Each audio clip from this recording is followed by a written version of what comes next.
simulieren wir nun das Trinken von basischem Aktivwasser. Da wir in München sind, nehmen wir einen Weißwurstdarm, in den wir ionisiertes Münchner Leitungswasser mit einem negativen Redoxpotential von minus 226 Millivolt geben. Die Aktivwasserwurst aus München legen wir 5 Minuten in entionisiertes Umkehrosmosewasser mit einem neutralen Redoxpotential von 0 Millivolt. Dieses Wasser ist energielos, aber es saugt sich innerhalb von 5 Minuten ungefähr die Hälfte der Energie aus der Aktivwasserwurst heraus und hat dann minus 107 Millivolt. Aus der russischen Forschung und eigenen Versuchen wissen wir übrigens, dass dieser Transfer auch durch kompaktere Materialien als Darm, also eben zum Beispiel durch Latexkondome oder sogar durch Glas hindurch stattfinden kann. Das Redoxpotential aus dem Aktivwasser ist also übertragbar. Wir wissen aus anderen Versuchen, dass es sich auch auf das Blut übertragen lässt. Anders als durch Latex wird durch Biomembranen nicht nur das Redoxpotential, sondern auch Basen übertragen. Als Modell habe ich hier wieder den Münchner Weißwurstdarm genommen, links. Der stammt übrigens von persischen Schafen. Und habe diesen anstatt mit Wurstbrät mit elektroaktiviertem basischen Wasser in Trinkstärke gefüllt. Das Ganze habe ich in eine physiologische Kochsalzlösung, also den bekannten Blutersatz, gelegt, der pH-neutral war und mit einem Redoxpotential von plus 194 recht oxidativ. Die Übertragung war in 10 Minuten passiert. Nach 20 Minuten hatten wir sogar eine bedeutende Resorption von Calcium- und Magnesium-Ionen in unser Modellblut. In der Kochsalzlösung ist ja nur Natriumchlorid. Deswegen bleiben die Messstreifen alle grün zunächst in der Kochsalzlösung. Das elektroaktivierte Basenwasser, das in der Wurst war, das war prallvoll mit Calcium und Magnesium, deswegen sind alle Felder rot. Immerhin, die Hälfte davon ist in dieser kurzen Zeit durch den Darm hindurch gewandert. So viel zu dem dämlichen Gequatsche aus dem Internet, dass im Wasser gelöstes Calcium und Magnesium, weil es anorganisch sei, vom Darm gar nicht aufgenommen werden könnte. Ich kriege immer Zustände, wenn ich so etwas höre. Also nach allem, was wir heute wissen, ist der Jungbrunnen, den die Menschheit schon lange sucht, das elektronenreiche Wasser. Aber uns geht es heute nicht um Badewasser, sondern um elektronenreiches Trinkwasser, das hier in diesem Buch von Dietmar Ferger sogar als Jungbrunnenwasser definitiv bezeichnet wird. Der erste, der das vielleicht erahnt hat, war der Münchner Ingenieur Alfons Nattacher im Jahr 1930. Ja, wir sind schon wieder in München. 3 Häuserblöcke hier vom Aquazentrum entfernt in der Holzstraße 47 baute der damals Mitte 30-jährige Ingenieur, ungefähr so alt wie Herr Akün heute, seinen ersten Elektrolytwasserladen auf. 3 Häuserblöcke. Er arbeitete mit der Methode der Elektroosmose, die 1923 in Deutschland patentiert worden war. Zunächst mit dem Ziel, ein besonders reines Wasser fürs Bierbrauen zu fabrizieren. Damals dachte kein Mensch nach dem Krieg an Wasser trinken. Das sollte neutral sein, wie das hier in der mittleren Elektrolysekammer. Aber die Münchner Brauereien wollten sich von einem Mann, der im Allgäu geboren war, nicht sagen lassen, wie man Bier zu brauen habe. Also floppte Natterers Idee zunächst, aber er gab das Wasser dann an Ärzte, die das ausprobieren sollten. Und so entstand dieses Heilwasser aus der Steckdose, das in modernisierter Form heute von mehr als 100 Millionen Menschen weltweit getrunken wird. Alle 3 Sorten sind medizinisch verwertbar. Schon 1938 wurde das sogenannte Hydroporyl-Elektrolytwasser als Arzneimittelspezialität in GES Arzneimittelkodex aufgenommen. Zunächst nur das Wasser aus der mittleren Zelle, später auch das basische und das saure Elektrolytwasser. Und nun lesen Sie mal. Zur Trinkkur gegen Stoffwechselkrankheiten. Flaschen zu 5 Litern. Habe ich hier im Aquazentrum schon irgendwo so Flaschen gesehen? 10 Liter habe ich noch nicht gesehen. 20 Liter habe ich auch noch nicht gesehen. Und die Dosis 3-mal ein Viertel Liter pro Die, das heißt pro Tag. Ein Zeitgenosse Natteras war übrigens der Weichwasserguru Louis-Claude Vincent. Der wird noch heute mit seinen Thesen, je weniger Mineralien im Wasser wären, desto besser sei es für die Gesundheit, von den Fans des destillierten Wassers und Umkehrosmosewasser zitiert. Auch Natterer wollte ja ursprünglich hauptsächlich entionisiertes Wasser produzieren, aber zwischen der Elektroosmose und der Umkehrosmose und Destillation besteht ein riesen Unterschied.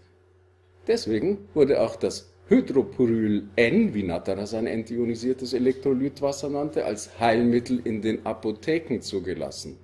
Herr Vincent dagegen wird in dem internationalen Report über Calcium und Magnesium in Trinkwasser der Weltgesundheitsorganisation WHO nicht einmal im Literaturverzeichnis erwähnt. Denn genau das Gegenteil ist richtig. In Gegenden, wo mineralarmes Wasser vorherrscht, sterben die Leute definitiv früher, und zwar meistens an Herzkrankheiten und meistens die Männer. Es ist mir im Übrigen auch nicht gelungen, irgendeines der angeblich so interessanten Bücher von Herrn Professor Vincent irgendwo zu erwerben. Die gibt's schlichtweg nicht auf dem Markt. Die sind historisch und vergessen. Es gibt auch keinen Wikipedia-Eintrag. Nur im französischen Wikipedia gibt es einen 10-Zeiler über den Herrn Vincent. Aufgrund zahlreicher positiver Gutachten bekam Alfons Natterer 3 Heilmittelzulassungen beim Bundesgesundheitsamt und auch 2 deutsche Patente für seine Erfindung. Bis zum Jahr 1981 entstanden Hydroporylfabriken in München, Berchtesgaden und Wernberg in der Oberpfalz, die das Wasser in großen Elektrolyseapparaten produzierten und in Flaschen hauptsächlich über Apotheken verkauften, übrigens zu Preisen, die die Brauereien mit ihrem Bier vor Neid erblassen ließen. Für 2,70 Mark bekam man in den 50er Jahren 2 Maß Bier auf dem Oktoberfest und ein Brötchen kostete 3 Pfennig. Kein Wunder, dass die Umsätze der Firma Natterer wuchsen. Im Jahr 1981 starb er. Und er hat wohl bis zuletzt darauf beharrt, dass nicht nur sein saures Hydroporylwasser, sondern auch die beiden anderen Sorten, die neutrale und die basische, längere Zeit haltbar waren. Das stimmt allerdings nicht. Das hat bereits die Bakteriologische Untersuchungsanstalt in München und das Bioklimatische Institut der Manfred-Curry-Klinik in Riederau am Ammersee Anfang der 60er Jahre nachgewiesen. Tatsächlich blieb vom Erbe des Alfons Natterer nur der saure Anteil immer noch erhalten in einer heute vor allem von Spitzensportlern sehr beliebten Elektrolytsalbe. Ich selbst benutze diese Elektrolytsalbe S oder Elit mit großem Erfolg bei Gelenkschmerzen. Und der bekannte Sportmediziner und Anti-Doping-Spezialist Dr. Helmut Pabst hat mir unter der Hand verraten, ja, von der Salbe habe ich immer einen ganzen Koffer in meinem Auto. Klar. Was nur aus Wasser und Creme besteht, kann kein Dopingmittel sein. Das ist ideal für Leistungssportler. Deswegen benutzen sie das. Hier sieht man den Sportarzt bei irgendeiner Weltmeisterschaft. Es gibt unendlich viele Spitzensportler, namhafte wie Nowitzki, Schweinsteiger, die alle diese Salbe benutzen, heute noch.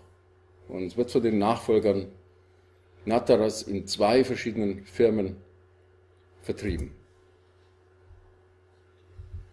Bei Nataras Tod 1981 war das elektroaktivierte Aktivwasser bereits über die Welt geschwappt. Während in Deutschland sehr offen über die Möglichkeiten gesprochen wurde, hüllten sich die Forscher jenseits des Eisernen Vorhangs in der Sowjetunion, die seit den 70er Jahren damit arbeiteten, in absolutes Schweigen. Was war geschehen? Der Ingenieur Witold Bakir war 1972, als hier in München die Olympiade war, auf die Idee gekommen, dass man elektrolytisch behandeltes Wasser als Bohrflüssigkeit für die Erschließung der Erdgasfelder in Usbekistan nutzen könnte. Dadurch konnte man eine Menge der sonst notwendigen und teuren Chemikalien sparen. Wäre für die Fracking-Freaks heutzutage auch mal eine gute Idee. Es war also eine technologische Rationalisierungsidee, die zunächst hinter diesen russischen Forschungsunternehmen steckte. Und der erste öffentliche Artikel, der darüber erschien, 1979, war in einer Rationalisierungsfachzeitschrift. Dort sprach man dann zum ersten Mal von lebendigem und totem Wasser. Der Rest klingt wirklich wie ein Märchen von der Seidenstraße. Die Arbeiter an den Gasbohrtürmen, die badeten in dem Katholyt aus der Bohrwasserproduktion. Und siehe da, sie heilten ihre Sonnenbrände damit. Da ist viel Wüste in Usbekistan. Und sie bekamen auch keine neuen mehr. Deswegen ist das Erste, was an Wirkungen des Elektrolytwassers von den Russen näher untersucht wurde, die Wirkung von basischem Aktivwasser, Katholyt, als Strahlenschutz und Strahlenheilungsmittel. Jetzt sind hier viele Jüngere dabei, die nicht mehr wissen, was der Kalte Krieg war und was das bedeutet. Aber als aus Tierversuchen klar war, dass das funktioniert mit dem Strahlenschutz mit diesem Wasser, da kamen die Militärs auf die Idee, man sollte diesen spottbilligen Strahlenprotektor besser geheim halten. Schließlich herrschte Kalter Krieg und man rechnete ständig mit einem Atomschlag. Aber dafür flossen jetzt unendliche Gelder von verschiedenen Ministerien aus Moskau nach Usbekistan und das größte Funktionswasserforschungsprojekt aller bisherigen Zeiten begann. Erst 1997, nachdem schon über 300 Patente russischer Forscher erteilt worden sind, publizierte Bakir mit dem Mediziner Prilutsky seine bahnbrechenden Erkenntnisse und beschrieb die umfangreiche sowjetische Forschung in diesem Bereich. Der Zentralbegriff dabei war das anormale Redoxpotential, sowohl des basischen als auch des sauren Aktivwassers. Man kann dieses Wasser nicht mit den üblichen chemischen Formeln berechnen. Es ist außerhalb des thermodynamischen Gleichgewichts für eine bestimmte Zeit. Es hat eine sogenannte Relaxationsperiode, in der es nicht mit der klassischen Chemie übereinstimmt. Das ist der Witz dabei. Das ist das Neue dabei. Das ist das Besondere dabei.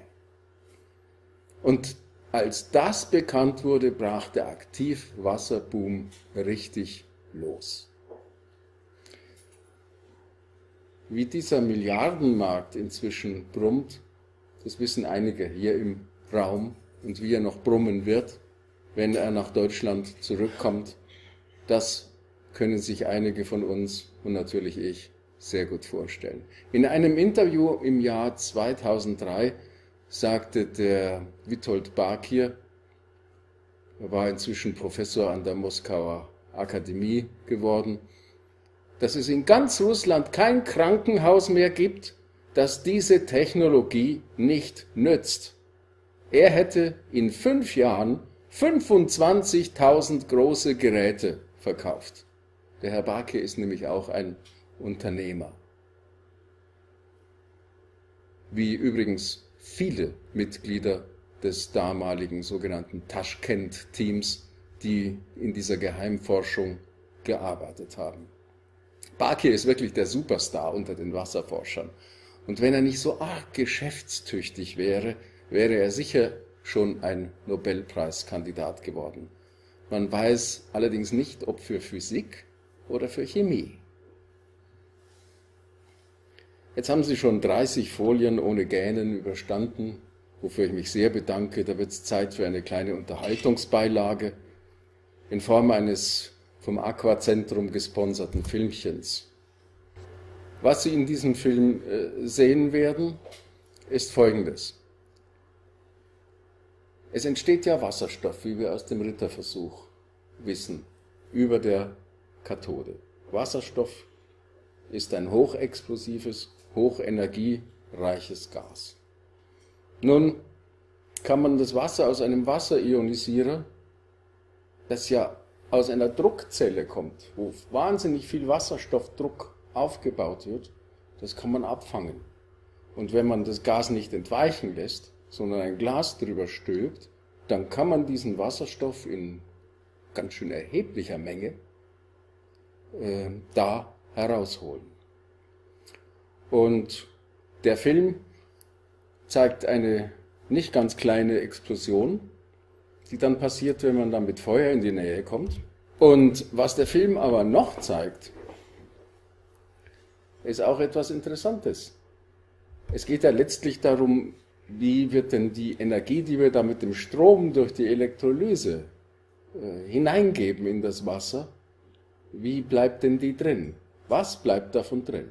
Wir haben einerseits den entgasten Sauerstoff, den wir als Wasserstoffgas abfangen und explodieren lassen.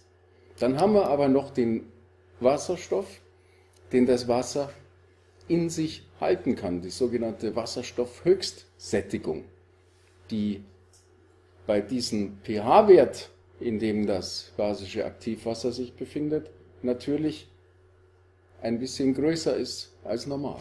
Also wir haben ein sogenanntes Hydrogen-Rich Water. Das ist das eine. Das zweite ist, da es basisch ist, haben wir auch noch einen Überschuss an Hydroxidionen. Hydroxidionen sind gespaltene Wasserteile, die ein zusätzliches Elektron haben. Das heißt, die eine negative Spannung in dem Redoxpotential erzeugen. Das ist auch nochmal Energie. In dem Film, wenn Sie ihn denn sehen würden, ist dann tatsächlich zu sehen, dass da noch über 0,3 Volt in dem Wasser zurückbleiben. Also die Energie wird bis zur maximalen Grenze, das Wasser ist ja wie eine Batterie, wie ein Akku, dann wird darin gespeichert. Und das ist das, was wir dann in dem elektroaktivierten Wasser zu trinken bekommen und weswegen es uns so gut schmeckt und weswegen es uns so gut bekommt. Weil unser Alltagsleben uns sowieso schon viel Saures gibt, halten inzwischen 100 Millionen Menschen es für sinnvoll, zum Ausgleich täglich basisches Aktivwasser aus einem Wasserionisierer mit einem pH-Wert etwa um pH 9 zu trinken. Das ist 200 Mal basischer als normales Leitungswasser. Es enthält mehr basische Ionen und mehr Mineralien wie Calcium und Magnesium als das Wasser, aus dem wir es zubereitet haben. Deswegen ist es auch leitfähiger für Ionen. Man kann ganz leicht Strom durchfließen lassen, hörbar leicht und sichtbar leicht. Vor allem aber messen wir einen Elektronenüberschuss in Form eines negativen Redoxpotentials. Hier sind es rund 500 Millivolt Unterschied zum normalen Leitungswasser. Man kann sich schon denken, dass ein paar Gläser davon am Tag etwas bringen, denn 18 Millivolt weniger bedeuten eine Verdoppelung des Elektronenangebots. Schon wenn das Aktivwasser aus dem Ionisierer fließt, kann man an der Knallgasprobe sehen, dass es viel Wasserstoff enthält. Und hören tut man es auch. Ich sammle jetzt mit einem Glas, unter dem ich den Auslaufschlauch positioniert habe, den Wasserstoff, der im Glasboden ansteigt. Machen Sie das nicht nach, denn es ist ganz schön explosiv, wenn Feuer und Sauerstoff drankommen.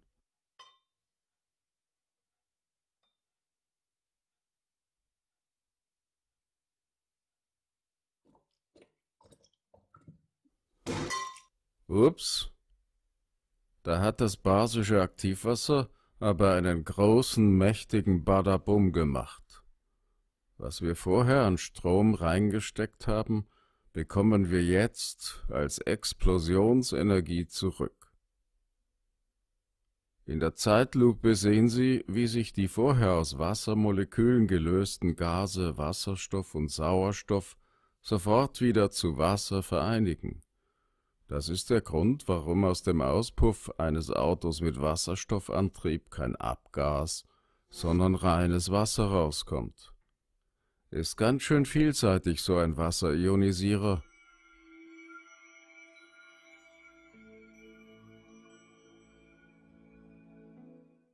Wie es sich dann in dieser Explosion die explodierte Masse wieder zu Wasser zurück vereinigt. Das ist der Grund, warum aus so einem Wasserstoffmotor im Auspuff nur Wasser rauströpfelt, das man trinken kann. Das ist eigentlich, wenn man so will, ist so ein Auto dann ein reziproker Wasserionisierer. Der verbraucht das wieder, was wir vorher ionisiert haben. Ein Wasserdeionisierer. Also so schaut's aus. Ein Glas, beispielsweise hier minus 203 Millivolt Redoxpotential. Und die Empfehlung der meisten Autoren ist, trinken Sie 6 Gläser davon am Tag. Ja, 6 mal minus 200. Da haben wir dann schon hier so einen kleinen Akku damit aufgeladen. Ein beachtliches Energiepotenzial. Den Elektronenüberschuss misst man mit einem ORP- oder Redoxmonitor, der das elektrische Potenzial im Wasser misst. Die Messeinheit sind Millivolt. Also hier sehen Sie minus 204 Millivolt, das bedeutet einen Elektronenüberschuss. Wenn es plus wäre, dann wäre es ein Elektronenmangel. Und das ist eine sehr empfindliche Sache, wenn es im Wasser ist. Ich habe hier rechts so ein Gerät abgebildet. Ich weiß nicht, ob Sie es gut erkennen können, das heißt Twister. Das wird im Internet verkauft als Wasserverbesserungsmaschine. Das macht es, letztlich wird Atmosphäre reingerührt mit 21% Sauerstoff, sodass mehr Sauerstoff sich in dem Wasser löst. Dadurch schmeckt es ein bisschen anders und den meisten Leuten schmeckt es besser. Was aber macht es mit dem Redoxpotenzial? Es macht es kaputt. Also wenn ich Aktivwasser in so einen Wirbler reingebe, dann werden die Elektronen, die ja ganz diffizil gebunden sind, werden richtig zerschlagen. Und wir haben hier innerhalb von einer Minute einen Abfall von minus 204 Millivolt auf plus 14.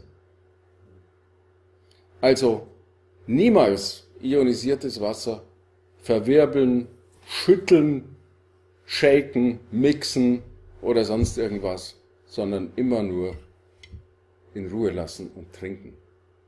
Ja, wie die einfache Elektrolyse funktioniert, das haben Sie einfach an diesem Versuch gesehen mit den 2 Elektroden und den 2 Kammern. Das Ganze ist natürlich heutzutage viel moderner. Es haben sich wahre Kraftpakete entwickelt, die heute mit bis zu 9 Elektroden arbeiten und das Wasser sehr schnell elektroaktivieren können. Da muss man nicht mehr wie der Herr Natterer 24 Stunden lang warten, bis man das Aktivwasser hat, sondern vielleicht 3 Sekunden. Also die Herstellerländer sind Japan, Russland und Korea vor allem. Die machen diese Durchfluss-Ionisierer, wobei die russischen kaum eine Rolle spielen hier im Westen. Die derzeit technisch besten kommen aus Korea. Also ich beschäftige mich jetzt schon 10 Jahre mit diesen Wasserionisierern und da hat sich bei mir natürlich schon so ein kleines Museum angesammelt an Geräten. Ich musste allerdings feststellen, dass nur die wenigsten dieser Geräte für Deutschland und Mitteleuropa, muss ich sagen, ich habe heute mit einem Dänen gesprochen, der hat auch gesagt, da gibt es Wasserhärten bis 30. Dafür sind diese japanischen und koreanischen Geräte ursprünglich nicht geschaffen. Denn die Zusammensetzung des Wassers in Fernost, das ist ein super weiches Wasser. Die haben ja lauter Vulkane dort, wo hartes Gestein, das sich nicht im Wasser löst, ist.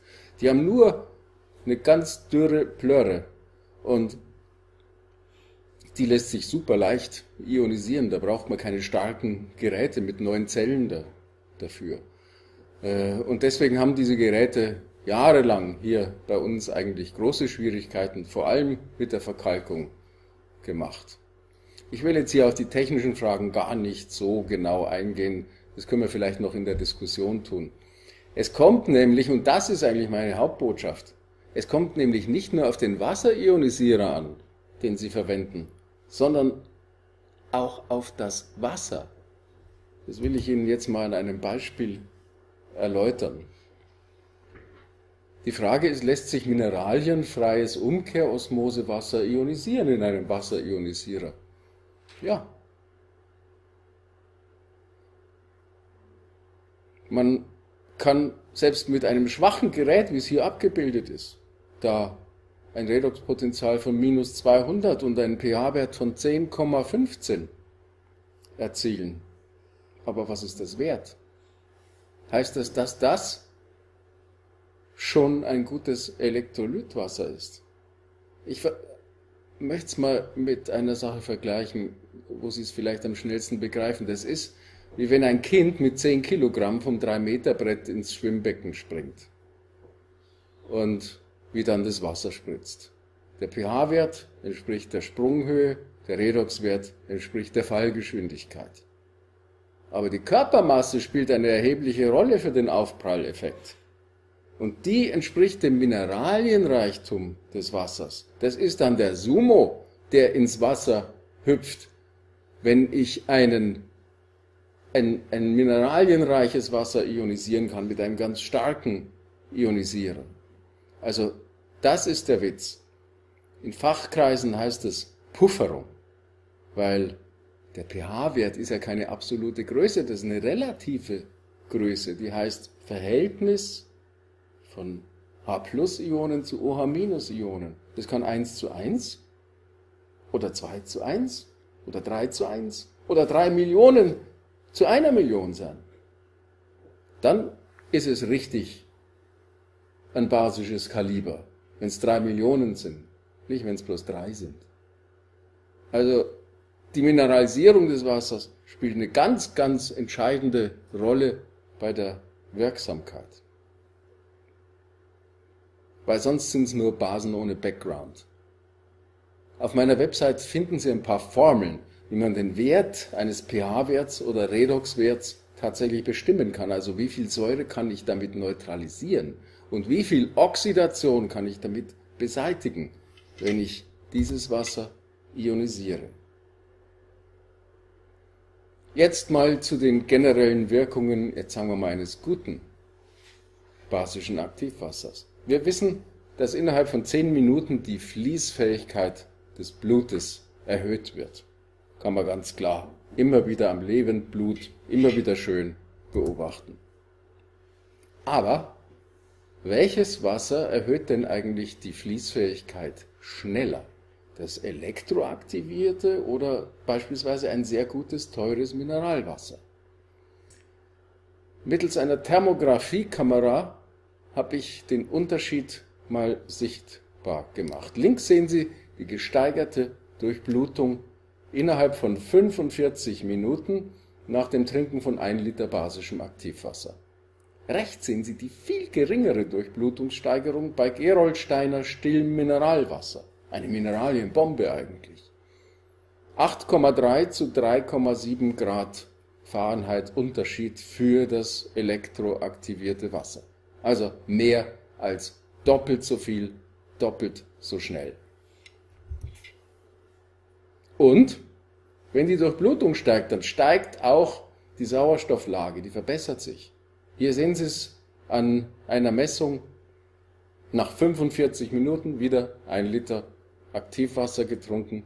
Der Sauerstoffdruck im Blut steigt an. Und das merken Sie an Vitalität.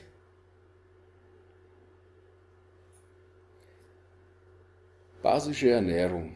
Sie kennen das alle.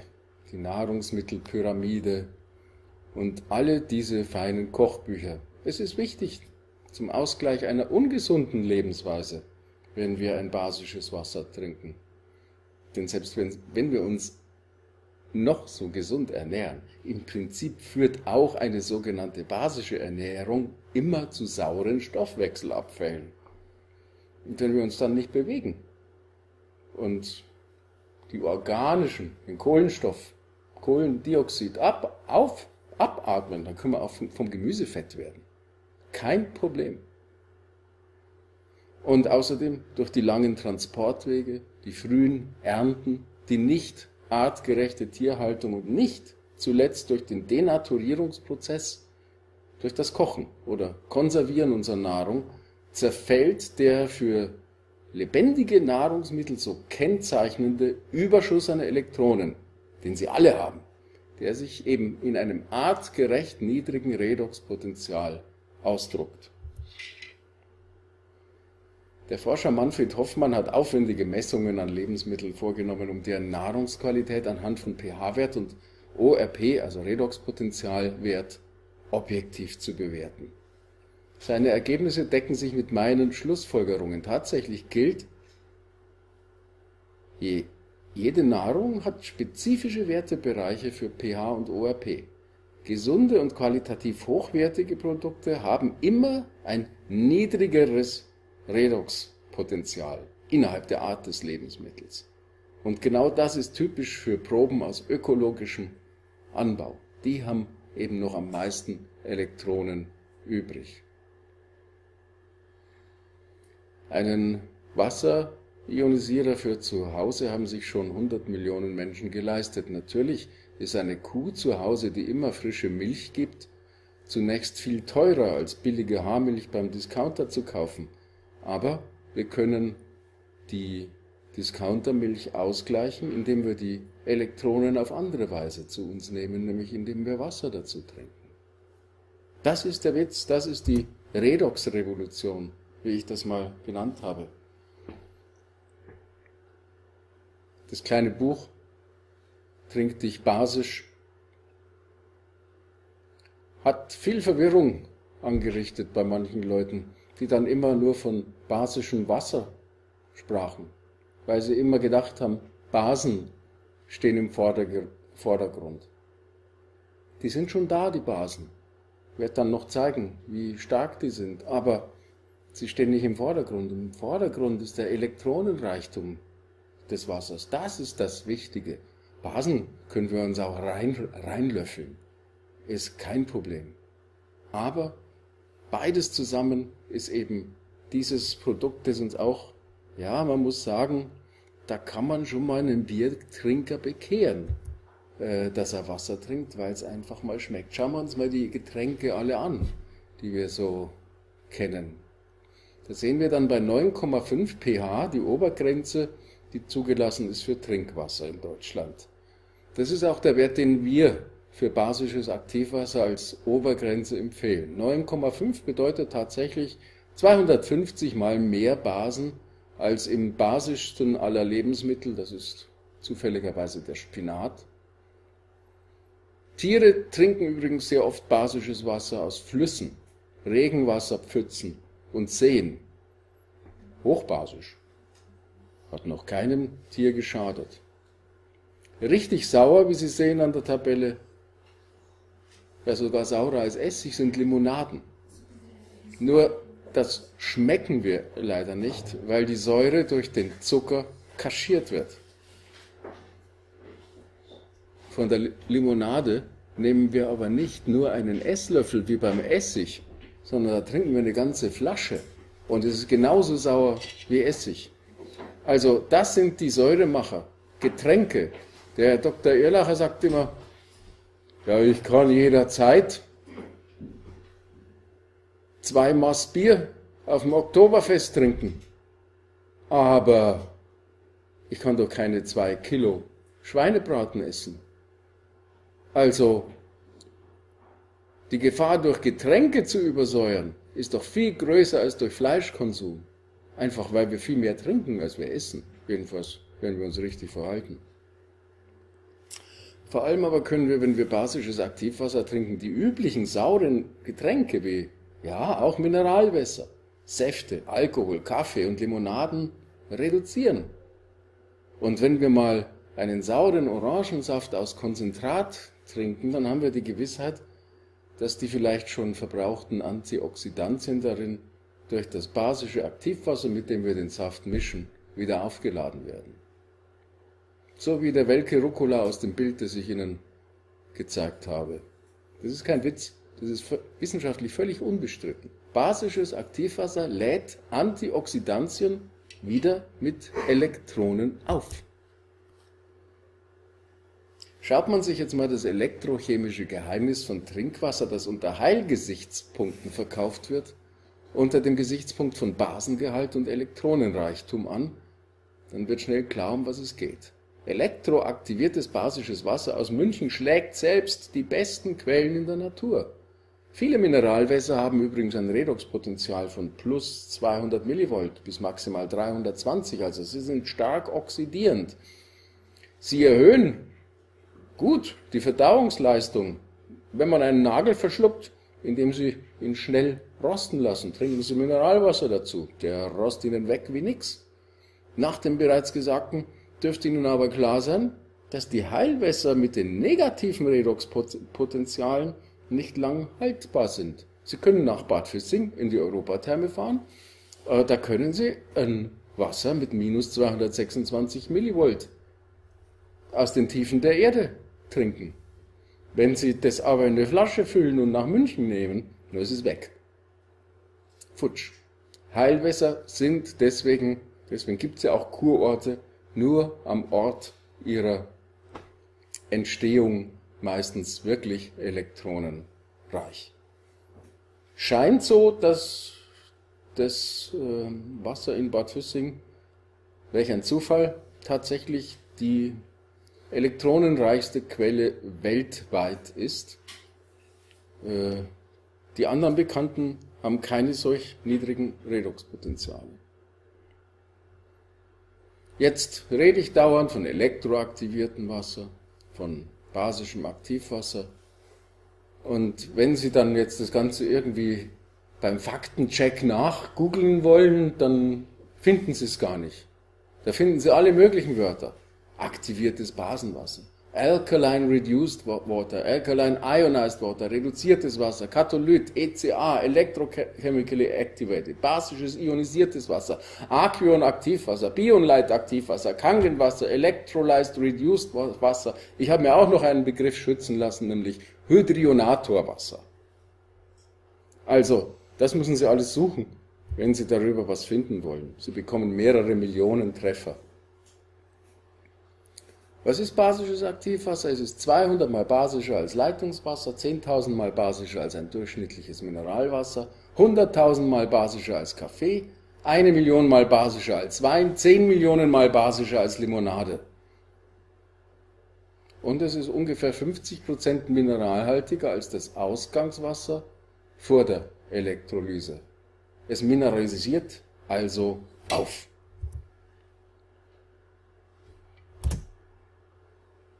Ein übliches Mineralwasser mit einem durchschnittlichen pH von 5 hat sogar eine 200 mal schlechtere Säure-Basen-Bilanz als normales Leitungswasser mit pH 7 und es hat 10.000 mal weniger Basen als ein Aktivwasser mit pH 9. Ich trinke also mit einem solchen Mineralwasser noch mehr Basen schulden, als ich ohnehin schon habe. Und deswegen sage ich, Schluss mit Kistenschleppen und Schluss mit Blechen für teures, saures Mineralwasser aus grauenhaften Plastikflaschen heutzutage meistens auch noch. Jetzt komme ich zu einem Beispiel, das wirklich jeder versteht, nämlich die Muttermilch. Es ist eines der wichtigeren Mischgetränke in unserem Leben, Babymilch. Und wenn wir verschiedene Sorten mit dem extra teuer erhältlichen Humana Babymilchwasser anrühren, dann erhalten wir die auf den gelben Etiketten sichtbaren Werte oben und die ORP-Werte unten. Nun sollten Sie wissen, dass echte Muttermilch, für die das ja ein Ersatz sein soll, bei einer gesunden Mutter einen pH-Wert von 7,4 aufweist und einen ORP-Wert von minus 50 Millivolt. Schauen Sie sich mal an, was da für Werte sind. Da ist kein einziger basischer Wert, da ist kein einziger negativer Redoxwert bei den Mischgetränken. Es ist nicht wirklich überraschend, dass echte Muttermilch diese Werte hat, nämlich 7,4 und minus 50 Millivolt. Das sind nämlich ganz genau die Werte, die im Blut herrschen.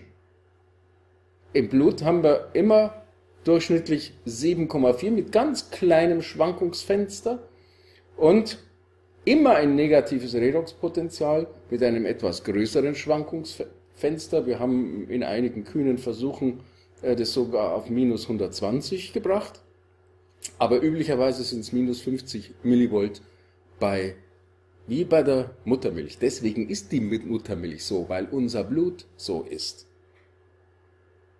Also warum sollte es denn die Natur dem Baby schwer machen, die Nährstoffe der Milch möglichst rasch und schnell und ohne Energieaufwand in die Blutbahn reinzuziehen? Es geht viel einfacher, wenn die Werte von Wasser und Blut ähnlich sind, wenn sie gleich sind. Das schaffen wir mit der Babymilchzubereitung tatsächlich nicht. Der Testsieger bei uns, Milumil ganz rechts, hat einen pH-Wert von 6,64. Das sind rund 8-mal weniger Basen als in der Muttermilch. Und der ORP-Wert differiert um 80 Millivolt zum Optimum. Noch schlimmer wäre es, wenn Sie das Pulver in wohlmeinender Fürsorge mit einem viel beworbenen, stillen Mineralwasser aus Adelholzen anrühren. Dann hat Ihre Babymilch nämlich pH 5,58 und plus 71 Millivolt Oxidationspotenzial. Da gewöhnen Sie Ihr Baby gleich an die Werte, die beim Kaffeetrinken entstehen.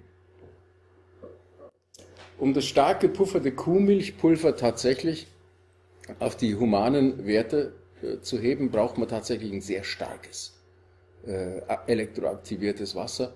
Also ich habe es mal geschafft mit einem pH-Wert von 11,5 und minus 580 Millivolt Aufladung. Das sollte man normalerweise nicht pur trinken, aber durch die Mischung mit dem sauren und oxidativen Babymilchpulver kommt genau das Richtige raus. Es hat dann dieselben Werte wie die Muttermilch.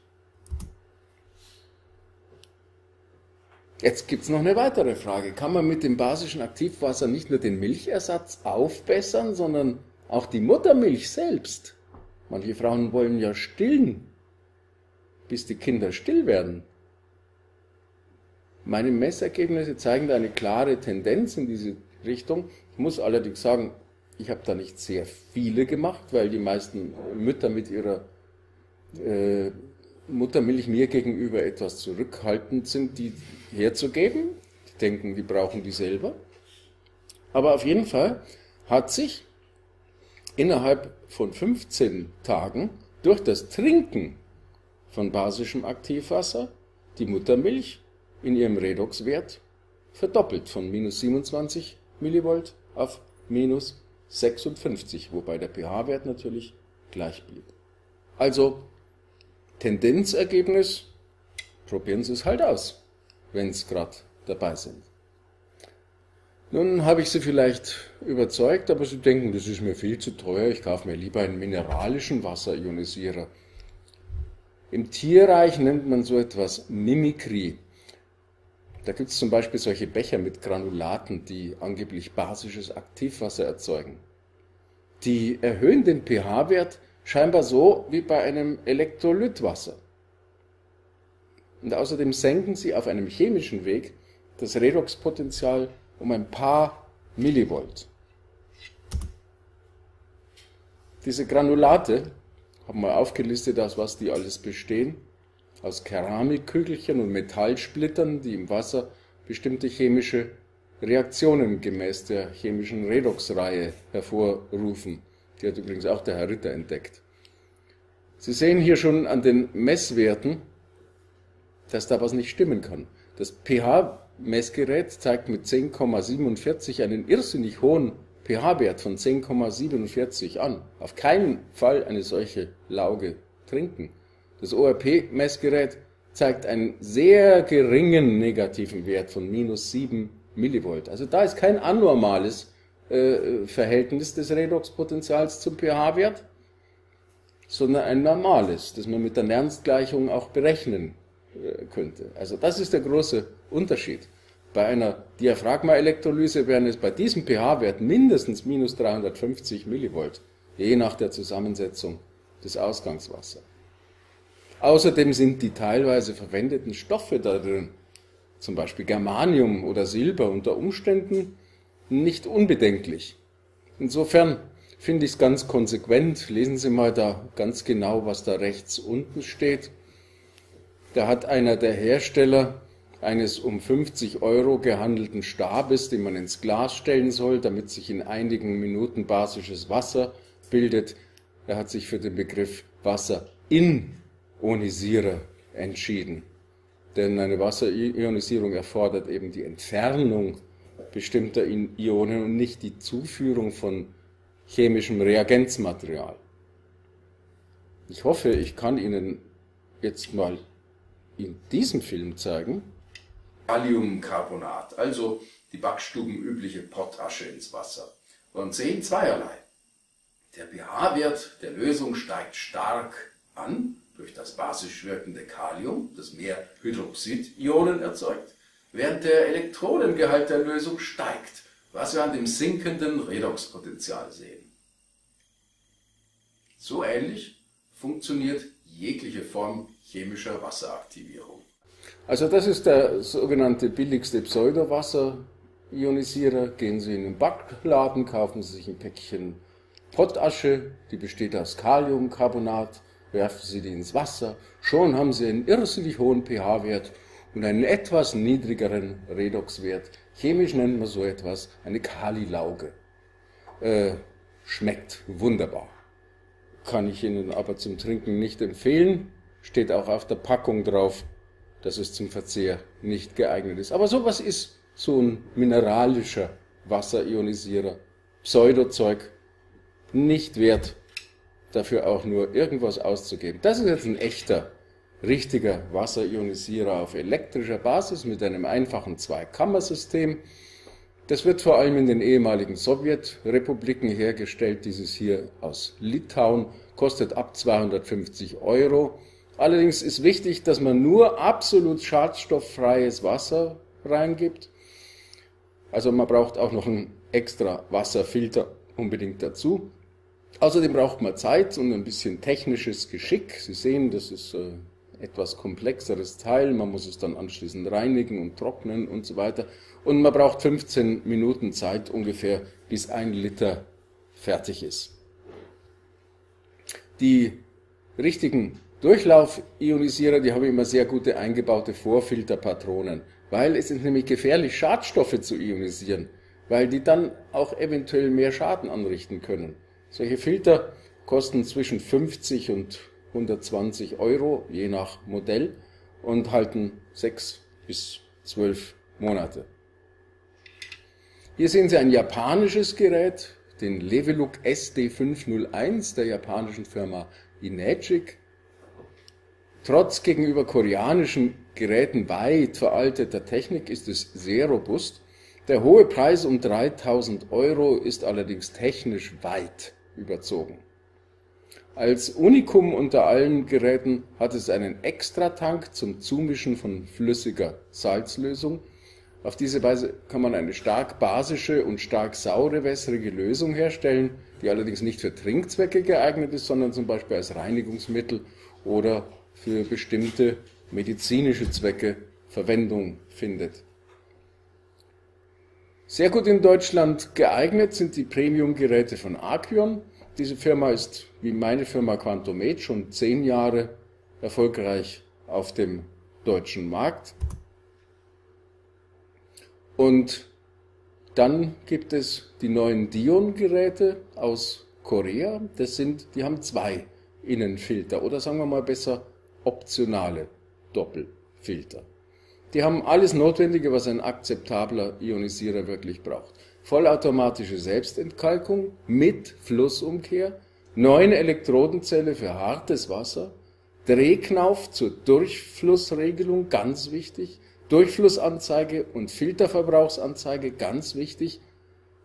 Sie sind halt etwas größer. Von Alsbon. Also 2 Filter werden immer moderner, muss ich allerdings schon sagen. Und zwar bemerke ich das seit Fukushima war. Da haben die Leute ein viel, viel kritischeres Bewusstsein zu ihren Wasserversorgern entwickelt als bisher, weil man merkt, die Japaner werden beschissen und bei uns, man vertraut noch, aber man weiß es vielleicht nur noch nicht, was alles in der Nähe von Atomkraftwerken zum Beispiel passiert mit dem Wasser. Und dann haben wir natürlich auch noch die extensive Landwirtschaft, zum Beispiel in den Weinbaugebieten und so weiter, wo wirklich alles Mögliche, was wir nicht im Wasser haben wollen, drin bleibt. Deswegen ist manchmal der Doppelfilter schon die bessere Wahl, vielleicht wenn man sich nicht gerade das teuerste Doppelfiltermodell kauft. Wie schließt man einen Wasserionisierer an? Das ist eigentlich in ein paar Minuten gemacht. Am Wasserhahn kann es jeder, darf nur kein druckloser Boiler unter der Spüle sein. Bei jedem Wasserionisierer ist ein Umlenkhahn dabei, der mit Hilfe von einem Adapter am Perlatorgewinde angeschraubt wird und dann mit einem Zuführungsschlauch verbunden. Und dann gibt es noch immer einen Ableitungsschlauch für den sauren Wasserabfall und der hängt entweder in der Spüle oder wird über einen speziellen Hahn abgeleitet. Wer keine Schläuche rumbaumeln sehen will, der kann den Ionisierer auch unter der Spüle mit dem mitgelieferten T-Stück von der Kaltwasserdruckleitung abzweigen. Und dann gibt es jetzt neu noch ein Universalgerät, eine Lösung, die wirklich jeder für sich prüfen sollte. Die ist nun wirklich ausgereift. Wenn es bei diesem ersten Mobilgerät im Durchlauf-Elektrolyseverfahren, dass man auch direkt an die Kaltwasserleitung oder den Wasserhahn anschließen kann, nicht die Beschränkung des Platzes in der Elektrolysezelle im Inneren gäbe, dann wäre es wirklich das Universalgerät für die Generation Handy und Smartpad. Aus 4 platin-galvanisierten Elektroden mit immerhin 594 Quadratzentimeter Oberfläche holt dieser sogenannte Hybrid-Hydronator erstaunliche Wasserwerte heraus. Und durch die Schubladenkonstruktion und die Tuningmöglichkeiten des Abfüllsystems lassen sich auf Knopfdruck sogar professionelles Anolyt und Katholyt für Hygienezwecke herstellen, was sonst nur mit sehr langsamen Topfgeräten oder sehr teuren Industriegeräten möglich ist. Zusammen mit dem Herrn Akgün habe ich dafür ein umfangreiches Handbuch geschrieben, das die vielfältigen Möglichkeiten auch des Tunings dieser Geräte darstellt. Ich hoffe, ich habe Ihnen nun Appetit auf basisches Aktivwasser gemacht. Manche wissen nicht, dass sie fürs Toilettenspülen am Tag 30 Liter Trinkwasser verbrauchen und sagen, das mit den 2 Litern Sauerwasser, die da bei der Basenwasserproduktion als Abfall anfallen, das ist doch eine Riesenverschwendung. Na gut, kann man so sehen. Für die habe ich auch noch eine Idee entwickelt, außer dass Sie damit Blumen gießen können und es auch für die Hautpflege nicht schlecht ist. Braten Sie Ihren Fisch, Ihr Schnitzel oder Ihr Steak doch mal nicht in Fettsäuren, sondern in Wasser Säuren. Die schließen die Poren vom Fleisch ganz genauso, die Wassersäuren. Wir haben den Test gemacht und mit Sauerwasser gebraten. Also wir fanden es nicht schlechter, sondern sogar saftiger und teilweise besser als gegrilltes oder gebratenes. Außerdem hat man gleich eine gute Soße aus dem Wasserrest. Probieren Sie es mal aus. Dem kreativen Weg zur Vitalität steht nichts im Weg, wenn Sie einen Wasserionisierer haben.